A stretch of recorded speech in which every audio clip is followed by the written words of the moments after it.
Rest in peace, Metra 154. I always remember Metra 154 when I captured it years ago. Very nice horn sound, and I'm gonna miss it so much.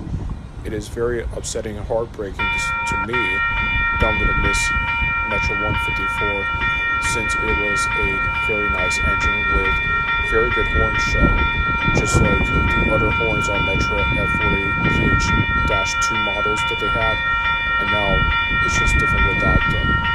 And I always wanted to see Metra F40PH-2 locomotives.